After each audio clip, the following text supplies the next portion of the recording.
nose. So that's why I put the pot. Okay, thanks. Guess it's not good.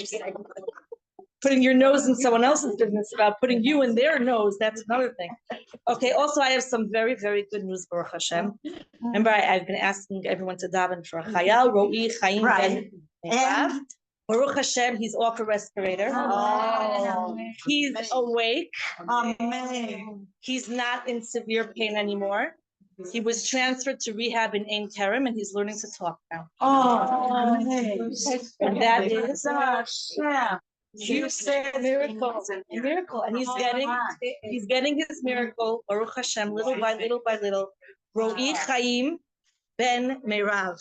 Wow. I don't know if you noticed, but a Chayal with the exact same name as him, first and last name, passed away fell in battle last week. And we were all like, we just saw the name and we went into hysteria, and everybody were calling me, what? Same name. Same name.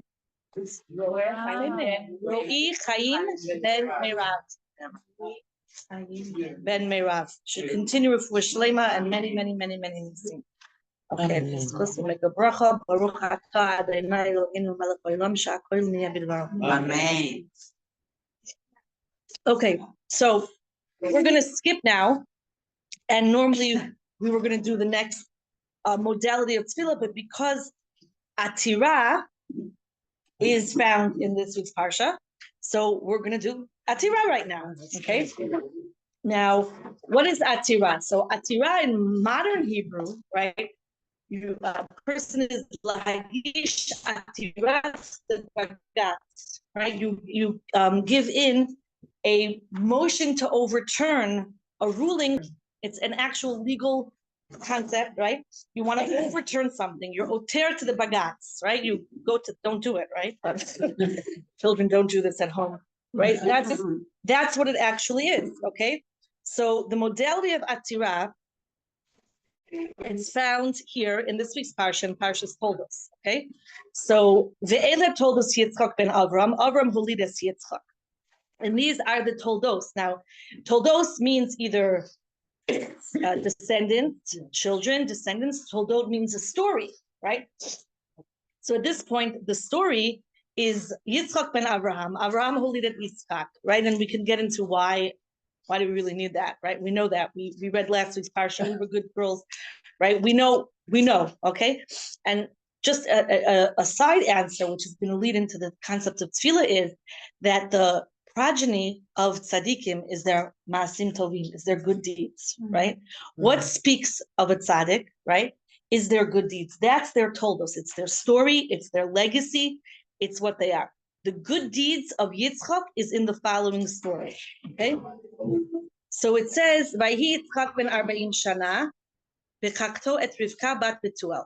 And Yitzchak is 40 years old when he marries Rivka, right? The daughter of Betuel Ha'arami from Padan Aram, Achot Lavan, the sister of Lavan Ha'arami, Lavan the cheater, Lo Isha. Pasuk Chaf Aleph. Vaye'etar Yitzchak laHashem linochach ishto. And Yitzchak appeals to Hashem in the presence of his wife, ki akarahi, because she is barren. Vaye'ater lo Hashem, and Hashem turned over to him. Vatahar Rivka ishto, and Rivka becomes pregnant. Okay, so what does Rashi says? Rashi says vaye'atar, and he appealed. Harbe, a lot, right? He didn't ask once, he asked a lot. Nudnik, right? V'hiftzir batfilah, and he wouldn't hiftzir. This is another word, and this modality of tefillah means like relentless, like relentless. We touched on it last week. Relentless. And then Rashi comments on what does it mean? Vaye'ater lo, and Hashem answered him.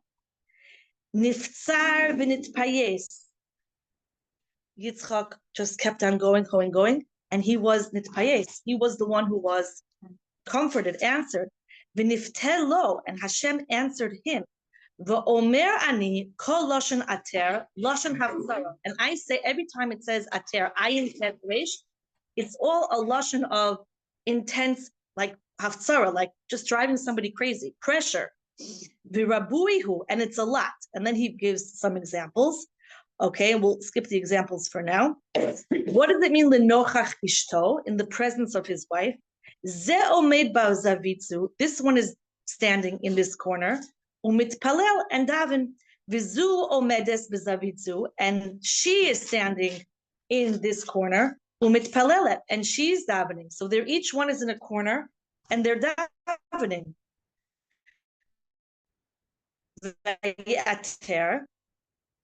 Lo, but Hashem answered him, lo v'lola, him and not her. She'ein domet tefilah tzaddik ben tzaddik, because the prayer of a tzaddik, the son of a tzaddik, is not, you can't compare it, the tefilah tzaddik ben rasha, to the tefilah of a tzaddik, the son of a rasha. Lefichach lo v'lola. Therefore, therefore Hashem answered him and not her. Okay.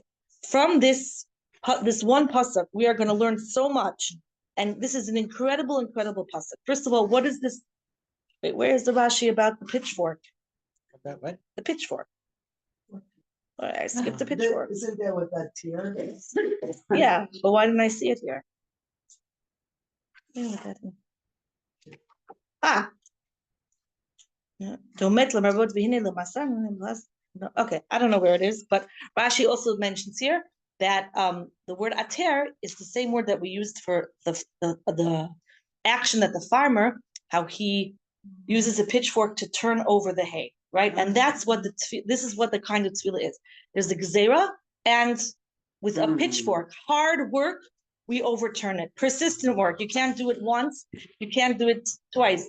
Those bales of hay weigh a ton, right? Literally. I'm not saying, they weigh a ton, right? They can weigh a ton or 2 tons. Okay, extremely heavy bales of hay. Okay, so often the Hebrew word atira is translated as supplication, but its essence is far more nuanced, and that's what we're going to talk about now.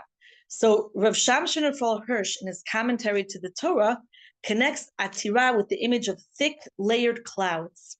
Okay, and just as the clouds are layered and you can't see the sun, but as the wind blows one cloud away, another cloud away, a third cloud away, a fourth cloud away, then you actually get to see the sun.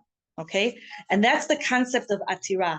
There's all these clouds. Okay, there's blockages. Rabbi Nachman uses this mashal a lot, where he talks about yesh ananim shemichasim ananim.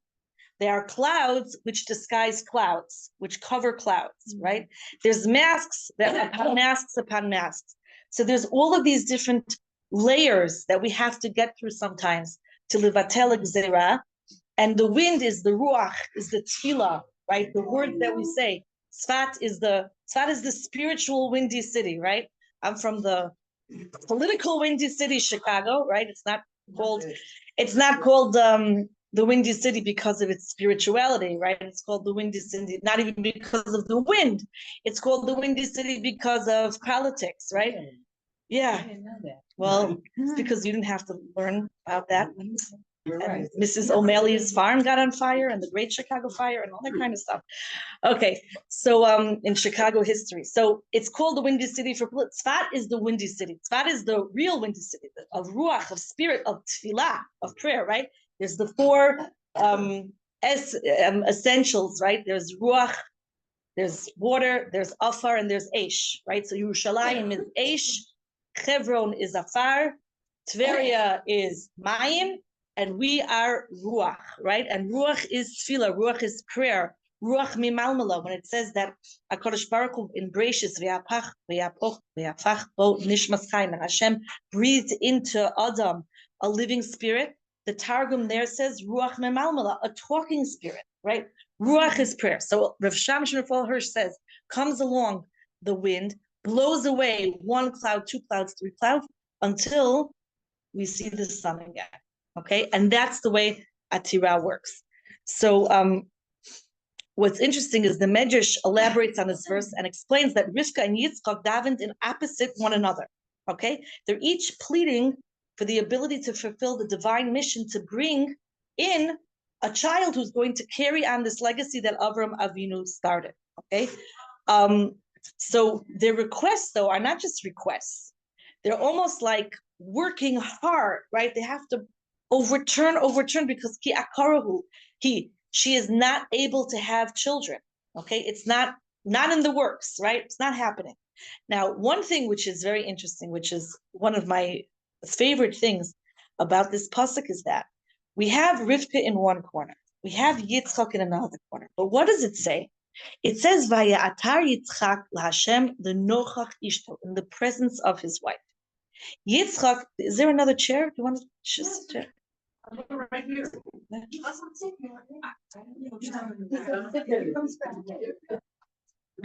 Okay, so you have Yitzchak. Yitzchak's midah is midas hadin, right? Gvura, strict justice. And we have that in one corner. We have justice.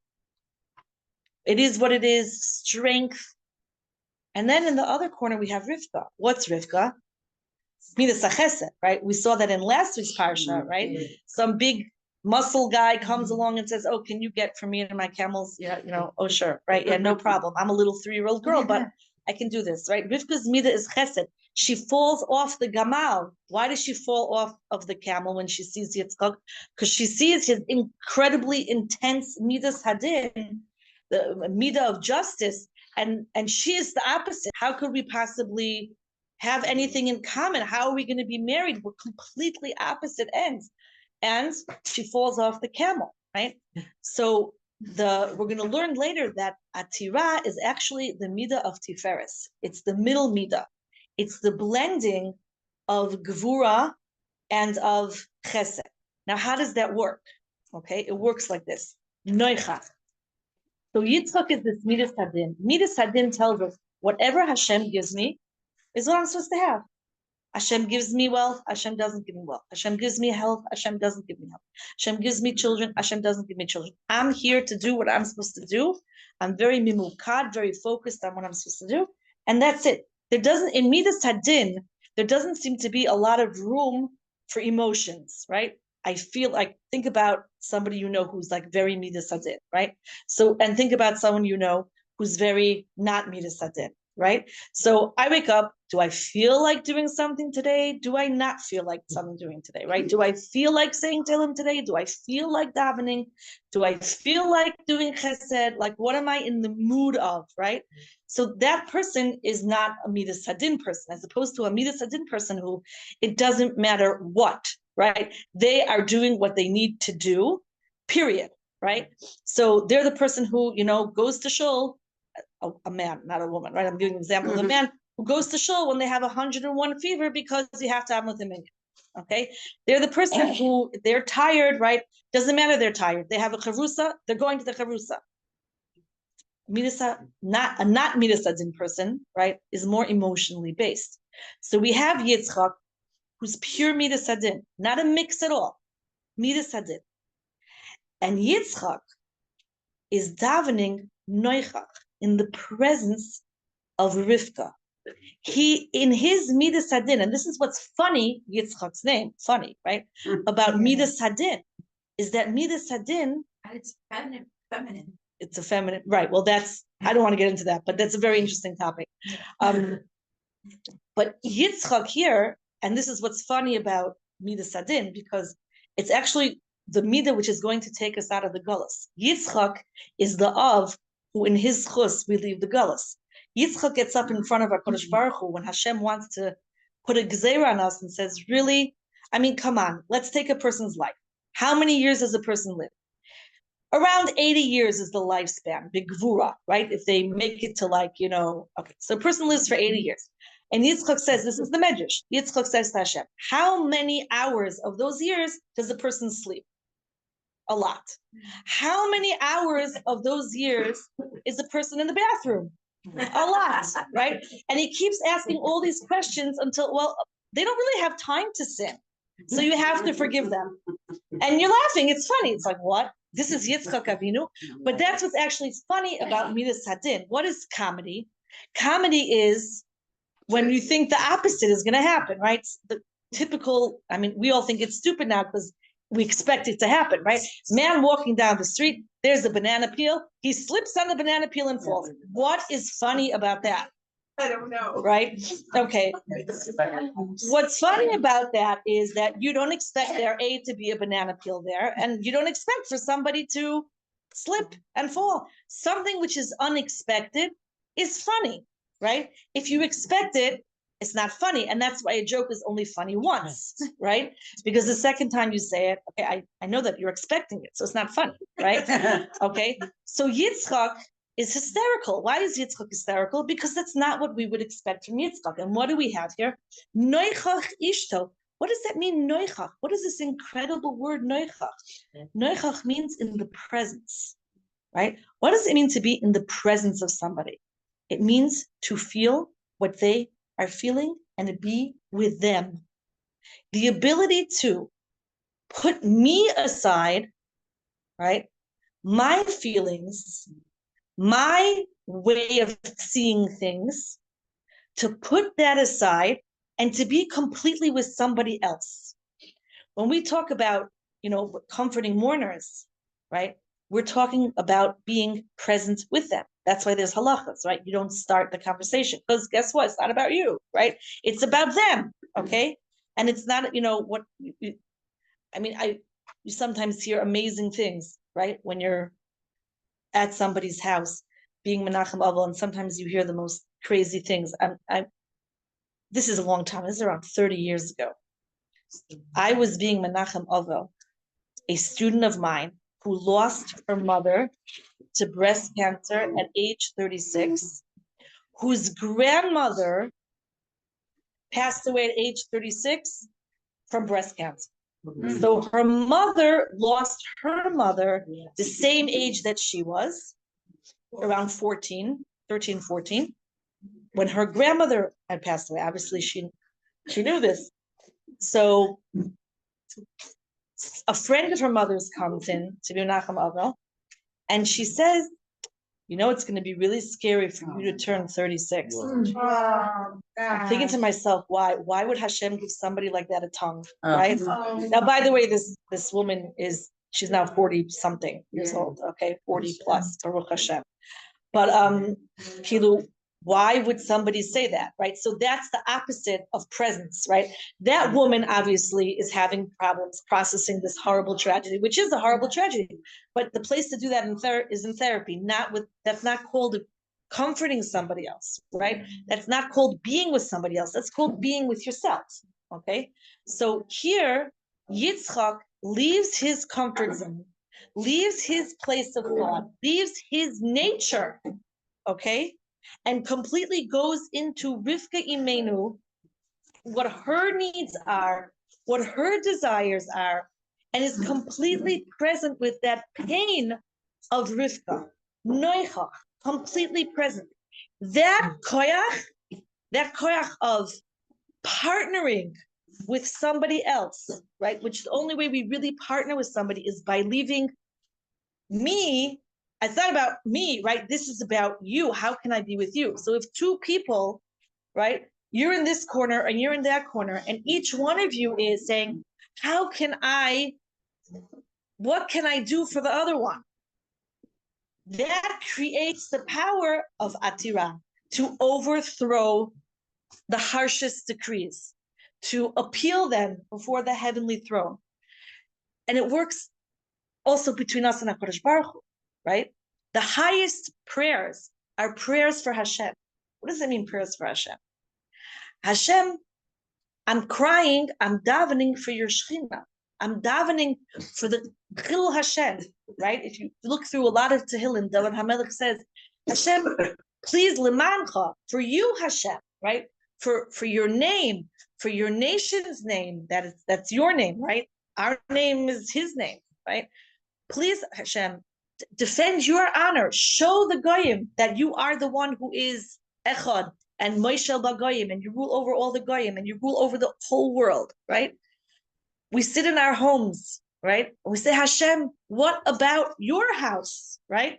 What about your house, Hashem? What about the Tsar Hashchina, that so many Jews are not connected to you, Hashem, right? I can't bear it, Hashem, right? So that was the discussion between Bruria and Rabbi Meir, right? Rabbi Meir said, Yitamu chata'im min haaretz, may the sinners be obliviated from the earth. And Bruria said, no, Yitamu chata'im, may the sins be obliviated from the earth, not the people, right? Get rid of the sins, not the people. And Rabbi Meir said, you're correct, you're right.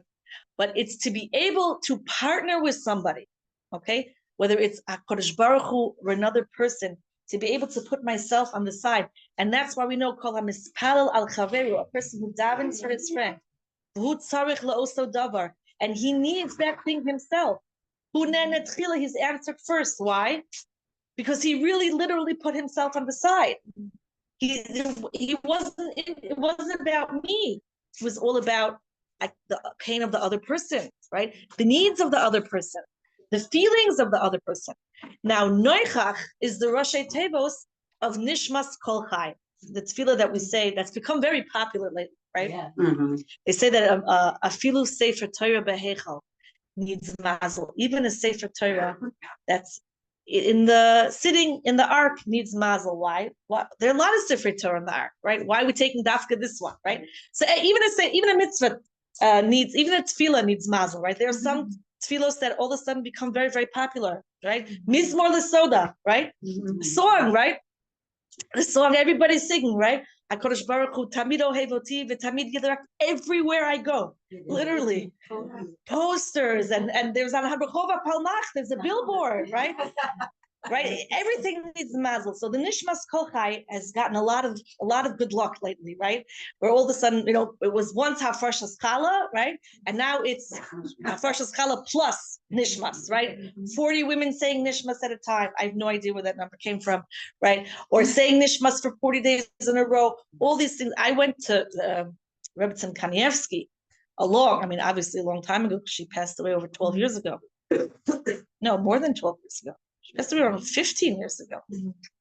I have to remember which kid was a baby then, which kid was born, right? Rav Yashiv was 12 years ago, and she was before, quite a few years before that. Anyways, she told me also, say Nishmas Kol Chai, say Nishmas Kol Chai, right? So Nishmas Kol Chai is a big thing. Anyways, so what is this Nishmas Kol Chai? What is the power of Nishmas Kol Chai? So Kodem Kol, the Medrash tells us that Yitzchak and Rivka said this tefilah. That's what they were saying him in his corner and her in her corner. Noichach, Nishmas Kol Chai. And that's the power of Nishmas Kol Chai. And why Nishmas Kol Chai is so strong? Because it can overturn. Because what's the root of this incredibly holy tefilah? Yitzchak and Rivka, both of them, putting themselves aside and davening for the pain, davening for the continuity of Yitzchak, right? That shouldn't be lost. Where's my purse? Like this. Let me take out my sitter for a second. And that's why in the one second, that in the Sfard version of Nishmas, at the end,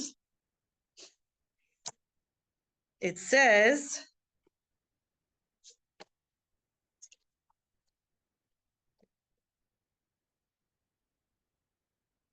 when it says, Hakel b'sat sumos uzecha, hagolda b'chovot shemecha, hagibur l'netzach v'anor b'noresecha, hamelech hayosh elaki seira v'nisa, and then we say, shoichel ad marom v'kadosh mo v'chasuv, and it says, Rananut tzadikim b'Hashem la'ishoim nava sihila. If you look in the Sidurim of the Nusach Sfard, or the Nusach Edot HaMizrach, or the Nusach Ari, not Nusach Ashkenaz, it's Yitzchak spelled down and Rivka spelled down, because this is their tefilah. And this is the power of Nishmas, to be able to completely be able to be present, noichach, with Hashem, with another person, right? Yes.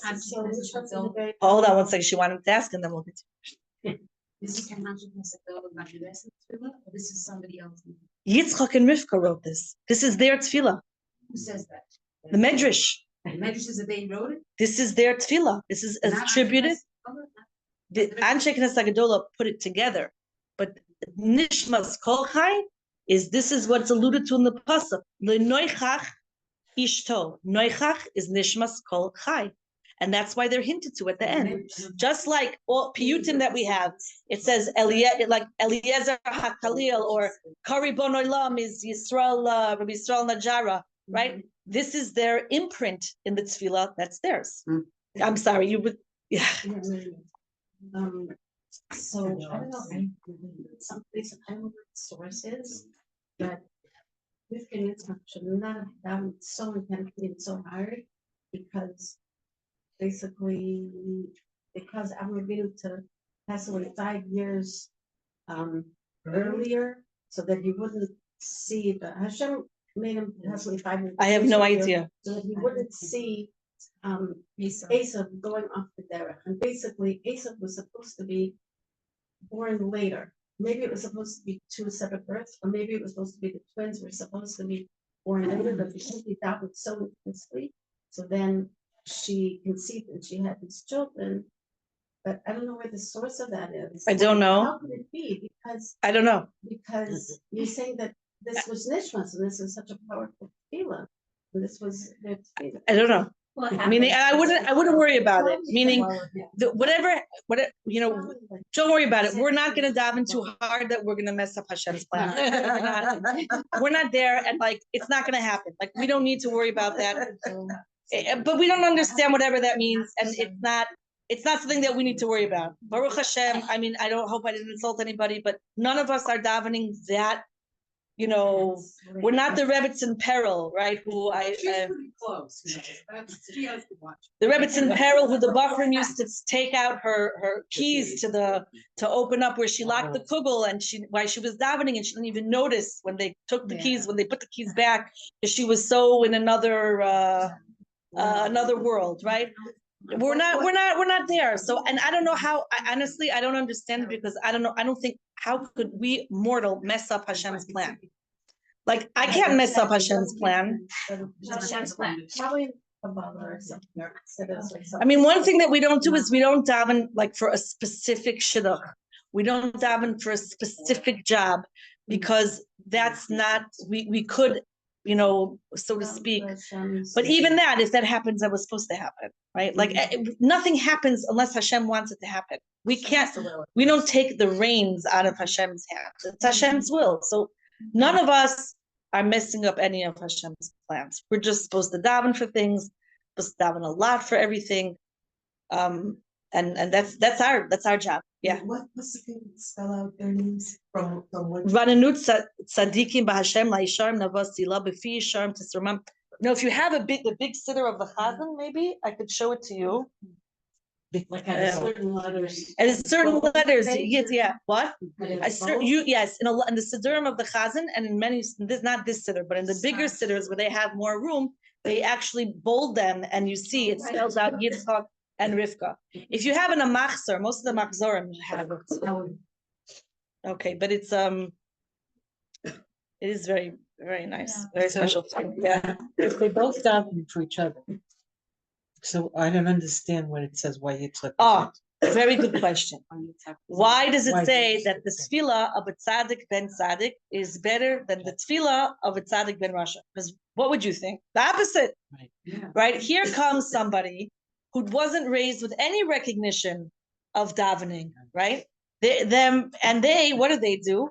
They realize they grow up spiritually on their own without this training from when they're little, and they recognize HaKadosh Baruch Hu, and they turn to HaKadosh Baruch Hu, right? Doesn't it say in another place, the makom shebalei tshuva omdim, ein tzadikim gemurim omdim, in the place that balei tshuva stand, tzadikim gemurim, complete tzadikim don't even come close to there. So how come the tefilah of a tzaddik ben tzaddik? So I heard this answer many years ago. I don't know where it's from, but it makes sense. Okay, to me it makes sense, and that is, you ever notice that people who grow up where their parents took them to shul from an early age, or they went to Beis Yaakov, or they went to Ulpana from a young age, and they davened every day, Shachris, Mincha, and Ma'ariv, right? You take that adult of age 25, 26, 30, versus somebody who in university, all of a sudden they were introduced to prayer. Who's a more fervent davener? Usually, not always, okay? There's no such thing as always. But if we did an unofficial seker, an unofficial poll, right? Who would be, as a 25-year-old, more into davening? The person who grew up davening, or the person who every word is new to them now? Yeah. Every new is word to them. We agree? Yeah. Okay, so that's the answer. Okay. If the tzaddik ben tzaddik, Yeah. right, the person who since he's 3 years old has been going to shul, right, and when he was 6, he was already sitting through the Yom Kippur service, right? You see sometimes you see Yerushalmi kids, right? At 7 years old, my gosh, if I gave my kids Ritalin, they wouldn't sit for so long, right? My son just did it last year. Right? You see them sitting and sitting and sitting, right? So somebody who's been used to tefilah, and tefilah is like, you'll excuse me, right? It could be almost like brushing their teeth, right? It's just a habit. If a person who's, instead of it being a habit, has found a deep and spiritual connection and really is standing before Hashem and really is talking to Hashem, that tefilah is going to be answered first because they have not become jaded, used to, neglectful of the real essence of tefilah, even though you would think they would be. And Rivki Imenu, she comes from where? Bisuel. Nobody asked for anything. There was all idols there. Wow, this is a new experience. Wow, there's Hashem, right? It's take it. We live in Tzfat, right? How often do you walk past a cave of a tzaddik, right? Whether it's my neighbor Rabbi Nachum Ish Gamzu, right? When I moved into Binyamin HaTzadik, Shem Ve'ever over here, right? Wow. When we walk by and it's like, okay, like hi, good morning, right? Yeah. But when someone visits, it's so fun. Oh my gosh! So much, right? Oh my gosh! How could you ever talk Lashon Hara when you live so close to the tzaddik, right? Right. And it's like a shock to them, right? So Right. if we would be spiritually feeling, right? Oh my gosh, I just walked past Binyamin HaTzadik. At this point, I just walked past Shem Ve'ever, right? I just walked past Rabbi Nachum Ish Gamzu, right? And or even like the other makom kadosh that we have here, the Beis HaChaim, Rashbi, right? I remember before I moved to Tzfat, so how many times a year? A couple times a year I would come to Rashbi, 5-6 times a year, right? Now it's like, oh, right, we passed Meron. Oh, there's Meron. Like, I used to see Meron and start crying, right? And it wears off. So somebody who's able to not just maintain, cultivate and grow that awe and consciousness of something they're used to, right? I mean, how many things could you do? Like we do things every day, right? And we do it without even thinking. You can make your bed and you could be having a conversation that has nothing to do with anything. You could be, there's things who can maintain consciousness of that level of kedusha. That's a holier prayer. So I don't remember where that's from. I don't know if it has a source or somebody made it up or whatever it is, but to me, it just always made sense. Okay, so then why? Mm-hmm. So then why was he answered? Because he, even though he was raised, right, from Gil Ephes, as the child of Avram Avinu to daven, right, he was not davening as in brushing his teeth. Yeah. He's davening with this tremendous fire and passion and consciousness and complete meditative state, right? And it's not new to him, right? This is old. He's been doing this since before he was 3, right? V'gamel Yitzchak, when he was 3 years old, he's already sitting and learning, right? So he's doing this from age kimat 0, and yet he's still passionate about it. Every day. And not just that, you're saying that he also had the pain of Rivka. Correct. She had the pain of him too. Okay. Like they were very in touch. It was a partnership, a prayer of partnership, right? And that's actually, if we want to talk about what a marriage is, that's what marriage is. Marriage is noichach. Marriage is being present for the other person, right? A person who is constantly distracted, whether it's with good things, right? It could be with good things. A person who doesn't can't focus on anything else besides, let's say, Torah, right? Okay, or davening or whatever they're completely focused on. They're not focused on their marriage, right? You have to be, even if it's for 10 minutes a day, 5 minutes a day, 20 minutes a day, whatever it works in that marriage, there has to be presence. Because if you're not present, and if it's not you, right? If it's somebody else, it's what you think you should be, right? Unfortunately, the plague of the younger generation who is bombarded with all kinds of horrible messages, right? And one of the messages that they're bombarded with is this word, be yourself, but nobody really means for them to be themselves. In general, they mean for them be better than the neighbors, right? Or be the best you can in your class. Be you, but that's you, just being better than somebody else, okay? It's not usually be your authentic self, because what is my authentic self unless I'm measuring it up against other people, right? So they form relationships not actually about who they are or what they want in life, but what they're supposed to say and what people demand of them and what things look like on Instagram or what they think they're supposed to look like. And so you have two people communicating with each other, forming a relationship with each other, but it's fake self and fake self. And fake are talking, but me and me have nothing to do with this relationship. And then you wonder like why people feel disconnected and lonely and sad, because where are you, right? You're not nochach. You are the opposite of presence. You are out of nowhere. The same thing applies to prayer, right? And we think about, I heard this mashal many years ago, and it really it did not sit well with me. And the reason why it didn't sit well with me is because I'm guilty, right? which is something we always should check, right? Yeah. When we hear something like, oh, I don't like that. That doesn't, that's too harsh or that's too severe. Guilty. And the mashal was the following, and it was from Rav Pincus. Rav Pincus was very intense, right? Which was always a good excuse why it's just too intense to live like that, right? But he said, imagine, right? And you know this mashal is old when you hear it, right? Imagine Chassan and Kala go into their cheder yichud, and the Chassan says, I'm going to be with you in just 1 minute. I'm going to read the newspaper. I didn't see the headlines this morning because I was so busy. Excuse me. Yeah, I should just give them my card, right? Because that's the end of that. Right? But do you know today, it's not even a joke. How many chassan and kalas will go into the yichud room? Let's check our messages. Yeah. Let's see if we got good pictures of the chuppah, right? Let's see what's going, like, could you imagine? Yeah. So if Pincus said, Where's she carrying her phone? Yeah. There was an article a number of years ago in a secular newspaper in America. I was still living in America, I was talking about a long time ago when texting first came out, right? Where there was a bride who was caught texting as she walked down the aisle. Oh. Yeah. Now, that was a long time ago where people couldn't imagine such a thing. But now, I mean, like, anyways, so Rav Pincus said in the following context, you start Shmona Esrei, you're supposed to be having yichud with Hashem. Shmona Esrei is yichud with HaKadosh Baruch Hu.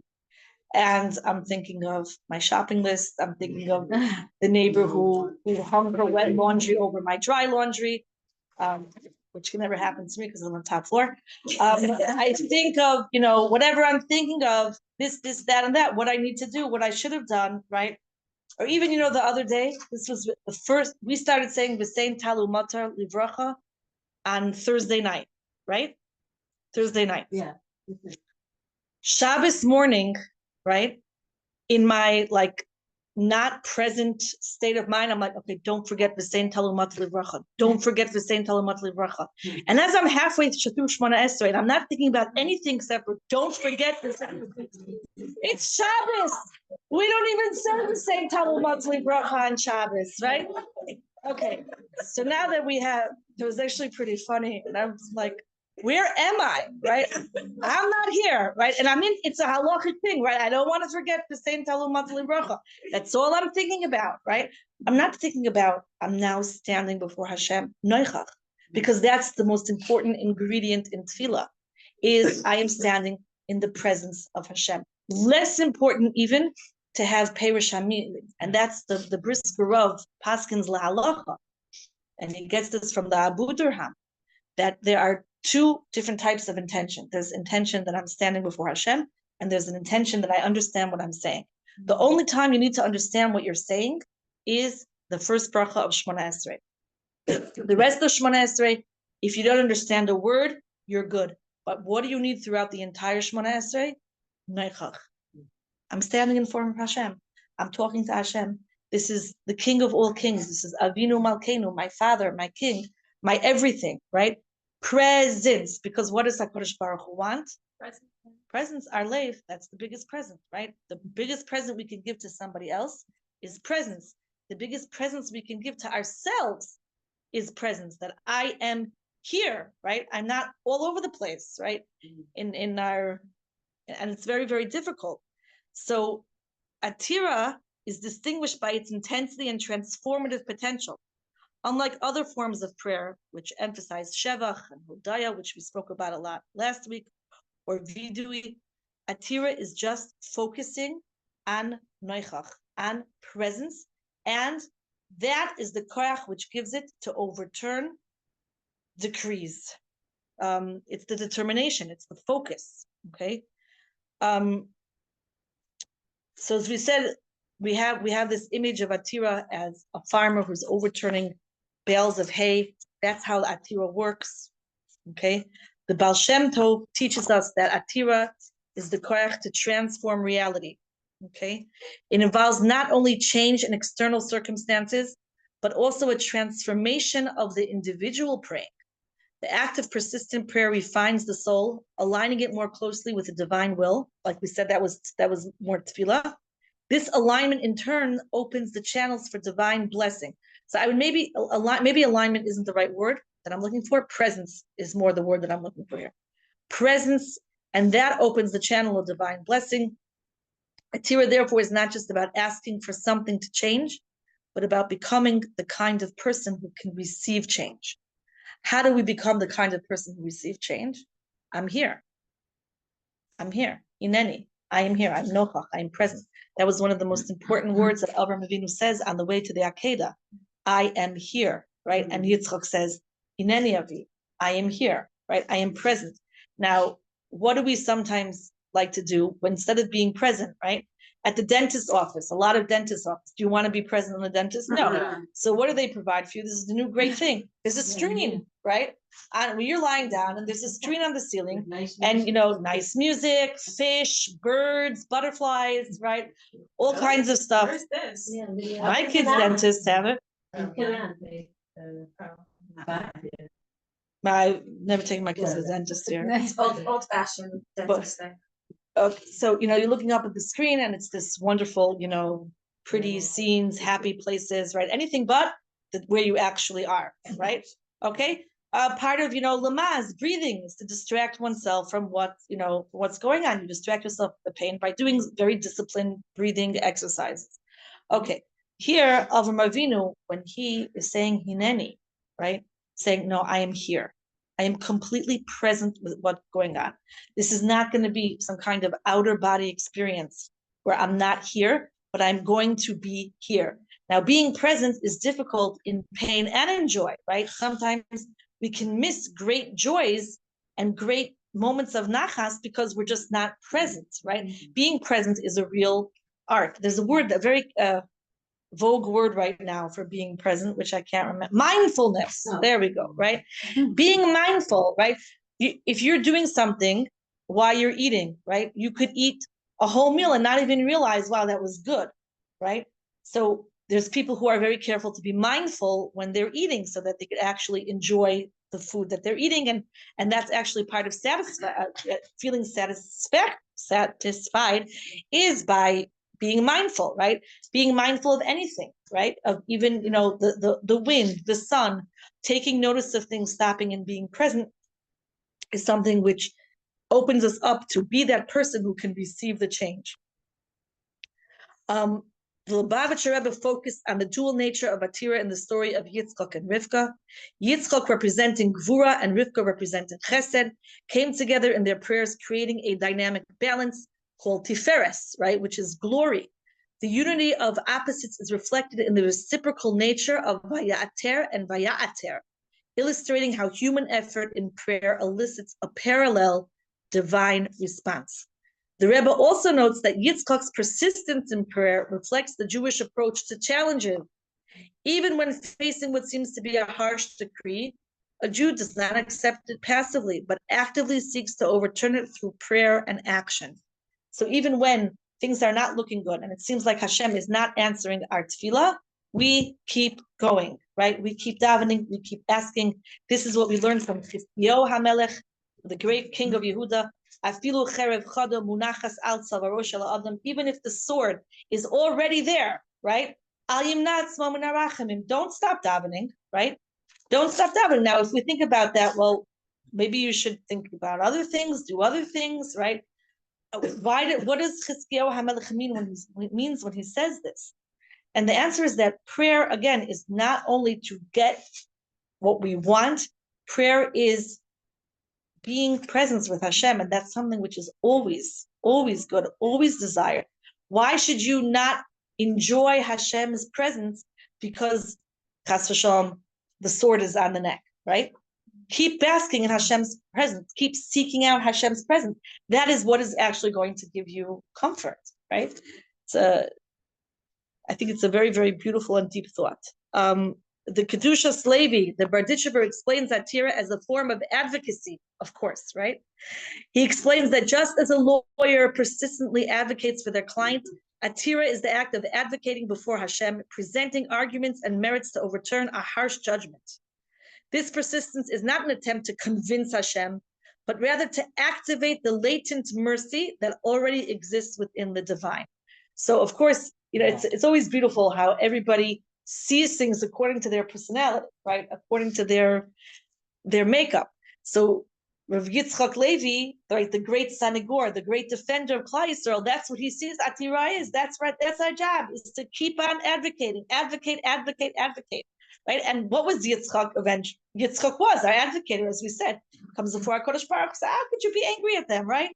So a person lives 80 years, right? Most of the time he's sleeping, and then he's in the bathroom, and then he has to eat, and then he has to work to make parnasa. So how, he doesn't have too much time to sin.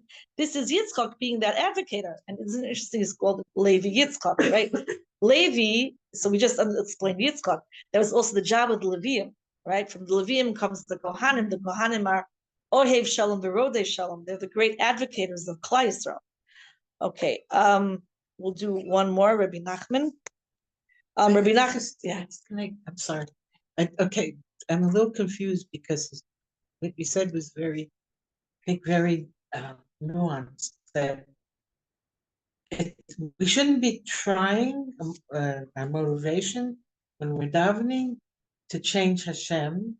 We should. That's what we said. No, that's not the only motivation for davening, right? We should be wanting to. We should be focusing on presence, right?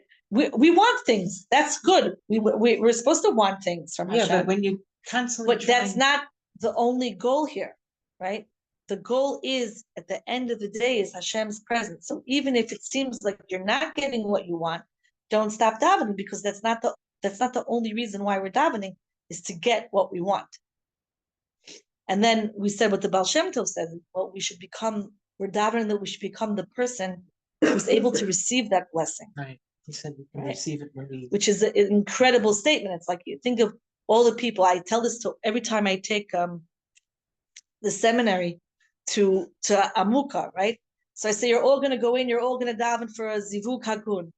How about instead of just davening for a zivuk hagun, you daven that you be hagun le zivuk. Instead of davening that you have a fitting mate, you should davening that you should be a fitting mate, right? Doesn't that make sense too, right? Don't just davening that the other person should be. What about you? You have more control over yourself, right? Make yourself make yourself a person who can accept and love and receive and support. Okay, so Rabbi Nachman emphasizes the role of Atira in breaking through spiritual barriers. He teaches that sometimes a person's prayers are blocked by negative forces or spiritual resistance. Through the intensity and persistence of Atira, these barriers can be shattered, allowing the prayers to ascend and the blessings to descend, which is, again, very similar to what Rav Hirsch was saying. So Rav Hirsch, interestingly enough, Rav Hirsch is not always known to be Hasidic, but it's actually very Hasidic thought, what Rav Hirsch says. It's very similar to what Rabbi Nachman says. There's layers and there's blockages, right? That clouds block the sun's light. But they're actually pretty easily, easy come, easy go, right? Okay, so we're going to stop here for today. And Bezrat Hashem, yeah. In the pasuk it says that Yitzchak loved her. Like after he had her bring in the tent of, I guess, Sarah. Then it says he loved her. And then after it says about the whole. Yeah, that's last week's parsha. What you said, this is this week's parsha. That was last week's parsha. Yeah. Okay. Okay. Thank you. Good week. Surot so good. Thank you, friends.